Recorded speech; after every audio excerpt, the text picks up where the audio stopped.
Vande Mataram. Good morning सभी छात्रों को। आज मैं पहले आपको यह बता दूं कि मैं अब केवल इस वीडियो में आपके पास वही क्वेश्चन पहुंचाऊंगा जो बिहार बोर्ड में पूछे जाने वाले बहुत ही मोस्ट इंपॉर्टेंट क्वेश्चंस हैं, और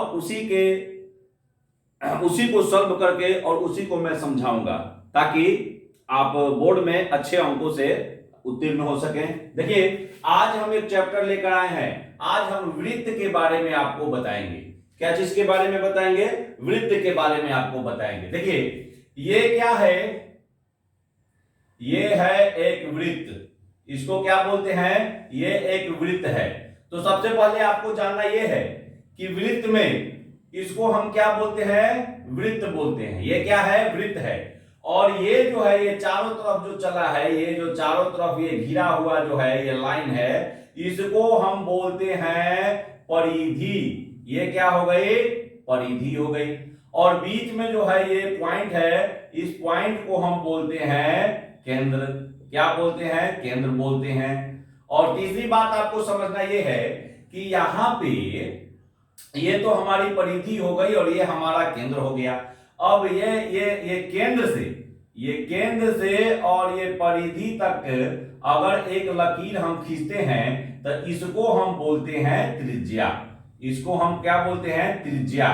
त्रिज्या को हम इंग्लिश में आर से भी डिनोट करते हैं, आर से सूचित करते हैं। त्रिज्या मतलब आर, यानी यहां से यहां तक खींचा हो, या फिर यहां से यहां तक खींच दीजिए, या फिर यहां से यहां तक खींच दीजिए।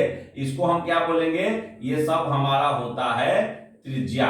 इसको हम क्या बोलेंगे? त्रिज्या बोलेंगे। यानी सेंटर से, केंद्र से लेकर परिधि तक की जो दूरी होती है उसे हम बोलते हैं त्रिज्या। अब चलिए आगे, त्रिज्या हम जान गए और परिधि जान गए, ठीक है। अब हमको जानना है इस पे और क्या जानना है। तो यदि एक ये वृत्त है और वृत्त में अगर यहाँ पे केंद्र है और केंद्र से एक त्रिज्या यहाँ है और एक त्रिज्या यहाँ है, तो इसको हम क्या बोलेंगे? तो इसको, ये जो क्षेत्र है, ये जो क्षेत्र है, ये इतना जो क्षेत्र हुआ, ये क्षेत्र, इस क्षेत्र को हम क्या बोलेंगे? तो इस क्षेत्र को हम बोलते हैं वृत्तखंड। क्या बोलते हैं? वृत्तखंड। हाँ, याद रखिए, इस क्षेत्र को हम क्या बोलेंगे? वृत्तखंड। और ये जो क्षेत्र है, ये भी हमारा क्या हो गया? ये जो बचा हुआ है, तो ये भी क्या हो गया? ये भी एक बड़ा वृत्तखंड ही हुआ। क्या हुआ? बड़ा वृत्तखंड। यानी इस वृत्त में दो खंड है, एक बड़ा वृत्तखंड है और एक क्या है? छोटा वृत्तखंड है। चलिए, अब वृत्त के बारे में हम लोग इतना जान गए। थोड़ा थोड़ा ही करके हम वृत्त के पूरे जितने भी वृत्त पर आपके सस्पिशन होंगे वो सारे क्लियर हो जाएंगे। पहले आज हमने आपको केवल ये बताया कि वृत्त में त्रिज्या क्या होता है, वृत्त में केंद्र क्या होता है और वृत्त की परिधि क्या होती है। ठीक है, क्लियर है? इतना क्लियर है।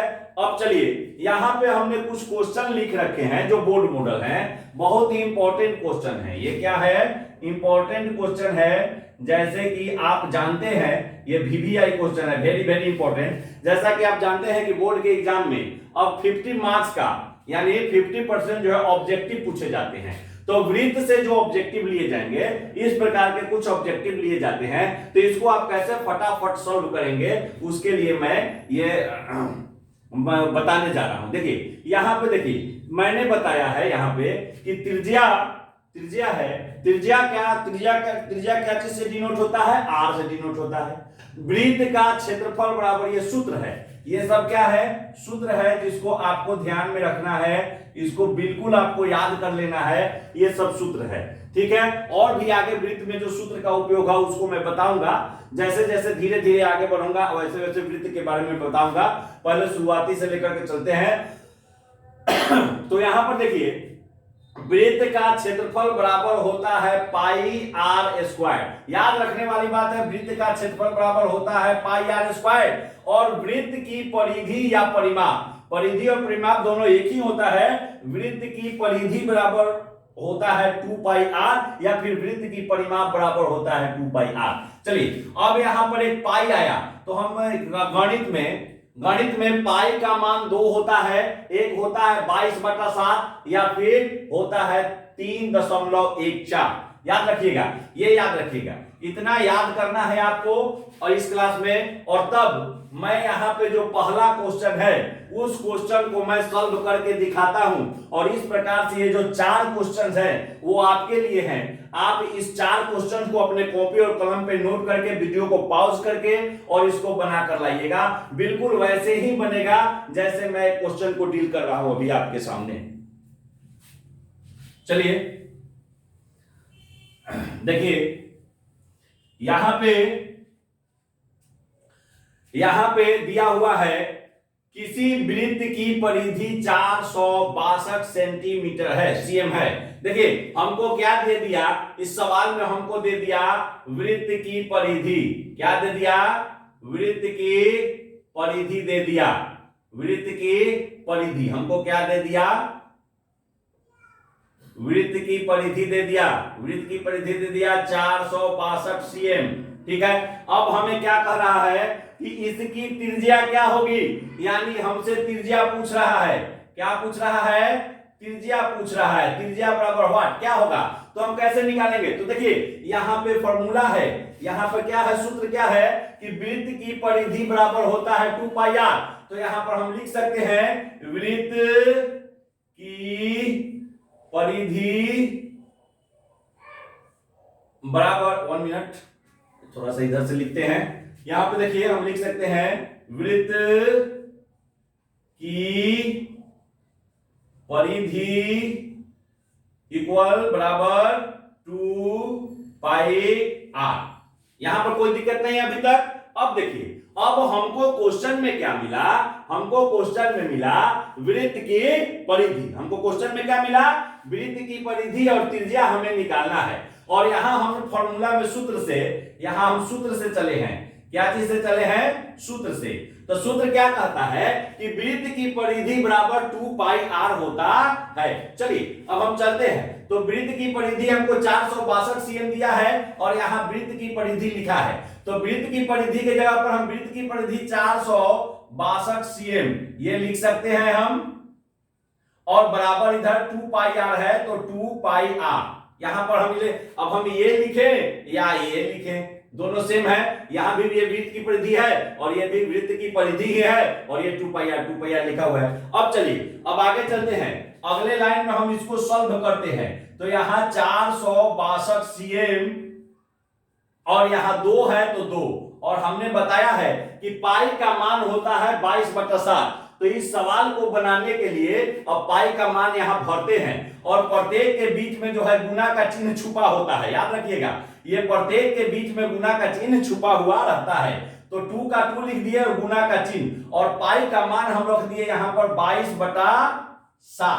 और उसके बाद फिर r है, तो r हमको निकालना है। r हमारा, इसमें त्रिज्या हमको दिया नहीं है तो यहां r का हम r ही रहने देते हैं। ठीक है, अब आगे बढ़ते हैं। अब इस क्वेश्चन को जब आगे बनाते हैं तो देखिए 462 का 462 सीएम लिख दिए और बराबर का बराबर आ गया।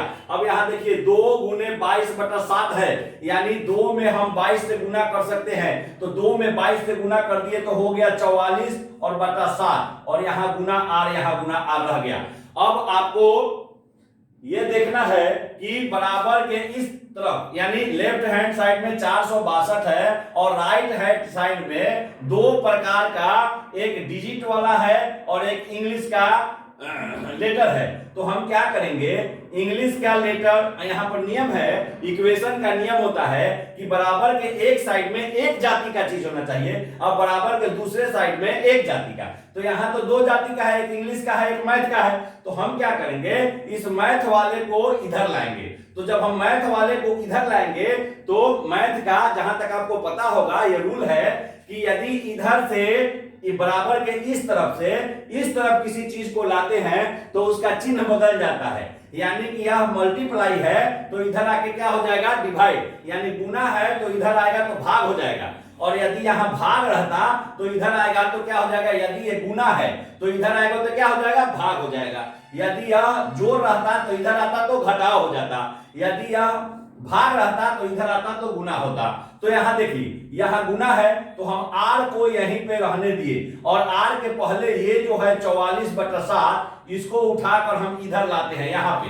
तो यहां क्या हो जाएगा, 462 और ये इसको इधर लाते हैं तो ये भाग हो जाएगा, भागा क्या हो जाएगा 44/7।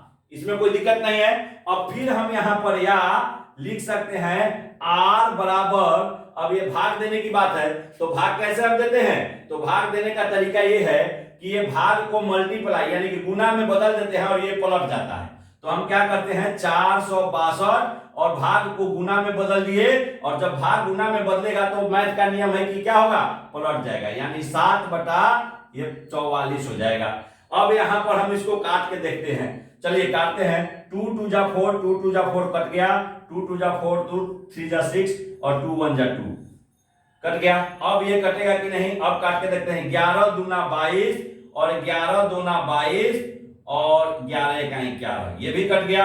अब ये 2 से नहीं कटेगा, ना 7 कटेगा ना 21 कटेगा, तो चलिए मल्टीप्लाई करते हैं। तो 21 में 7 से अगर मल्टीप्लाई किए तो 7 1 जा 7 और 7 2 जा 14, 147 और बटा में ये 2 है तो 2 हो गया, इधर r है तो r हो गया। r बराबर 147/2। अब आगे अगर इसको हम सॉल्व करते हैं तो क्या हो जाता है, 147/2 मतलब 147 में 2 से भाग देना है। तो 147 में अगर हम 2 से भाग दें तो देखिए यहाँ 147 में अगर हम 2 से भाग दें तो 2 सते 14 कट गया, ये उतरा 7, 2 इकाई 2 तिहाई, यहाँ 6 आ गया, यहाँ 1 बचा, दशमलव दिए तो 0 और 2 बचे क्या हो गया 10, यहाँ कट गया। यानी कि इसको यदि हम भाग देंगे तो r बराबर हमारा क्या आएगा, तो r बराबर हमारा आएगा 773.5 और क्या चीज में है, ये सीएम में है तो ये हमारा आ गया सीएम, यानी हमने आंसर निकाल दिया। देखिए r बराबर हमारा ये आया, r बराबर आ गया 73.5 सीएम। अब इसमें देखते हैं, देखिए यहाँ पे ऑप्शन है 73.5 सीएम, यही हमारा त्रिज्या हो गया। ओके, तो अब क्या करना है, मैंने एक क्वेश्चन सॉल्व कर दिया है और बाकी 4 क्वेश्चन जो बचे वो खुद से आप सॉल्व करके और इसके आंसर को बनाकर देखिएगा आपको आता है कि नहीं। भरपूर प्रैक्टिस कीजिएगा ताकि आपका वृत्त जो है धीरे धीरे वीडियो के साथ क्लियर होता जाए। ओके, थैंक यू, बहुत बहुत धन्यवाद।